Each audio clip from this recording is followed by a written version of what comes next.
Hello. അപ്പോൾ ഇന്ന് നമ്മൾ പുതിയൊരു വീഡിയോ ആയിട്ട് വന്നിട്ടുണ്ട്. ഇത് വളരെ ഈസി ആയിട്ട് ചെയ്യാൻ പറ്റിയ ഒരു സംഭവമാണ് കേട്ടോ. ദേ കണ്ടില്ലേ ഈ സംഭവം?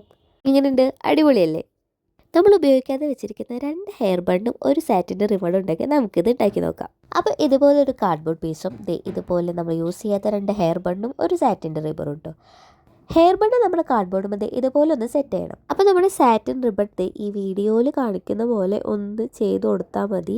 എനിക്കിത് പറഞ്ഞു തരാൻ അറിയില്ല, നിങ്ങൾക്കിത് കാണുമ്പോൾ മനസ്സിലാവും എന്നാണ് എനിക്ക് തോന്നുന്നത്. ആദ്യം കണ്ടാൽ ചിലപ്പോൾ പിടികിട്ടില്ല, പക്ഷെ നമുക്ക് രണ്ടാമത് ഒരു വട്ടം കൂടി കണ്ടു നോക്കി അതൊന്ന് ചെയ്ത് നോക്കി കഴിഞ്ഞിട്ടുണ്ടെങ്കിൽ ഉറപ്പായും നിങ്ങൾക്ക് ഈ ടെക്നിക്ക് പിടികിട്ടും. പിന്നെ വളരെ ഈസിയാണ് ചെയ്യാൻ. അപ്പോൾ ഒരേ സെയിം സ്റ്റെപ്പ് തന്നെ റിപ്പീറ്റ് ചെയ്യലാണ് നമ്മുടെ പണി കേട്ടോ. ഇനിയിപ്പോൾ ഫ്രണ്ട്ഷിപ്പ് ഡേ ഒക്കെ വരികയല്ലേ. പണ്ട് നമ്മൾ ഫ്രണ്ട്ഷിപ്പ് ഡേക്ക് ഫ്രണ്ട്ഷിപ്പ് ബാൻഡൊക്കെ വാങ്ങുമായിരുന്നു കടയിൽ പോയിട്ട്. നിങ്ങൾക്ക് ഫ്രണ്ട്ഷിപ്പ് ബാൻഡിന് പകരം ഇതൊന്ന് ട്രൈ ചെയ്ത് നോക്കിയാലും അടിപൊളിയായിരിക്കും.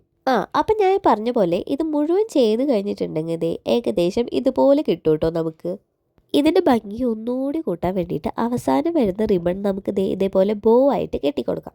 അപ്പോൾ വീഡിയോ ഇഷ്ടപ്പെടുകയാണെങ്കിൽ ലൈക്ക് ചെയ്യാനും സബ്സ്ക്രൈബ് ചെയ്യാനും മറക്കണ്ട. നിങ്ങളുടെ അഭിപ്രായം കമൻറ്റിൽ അറിയിക്കാനും മറക്കണ്ട കേട്ടോ. Bye bye.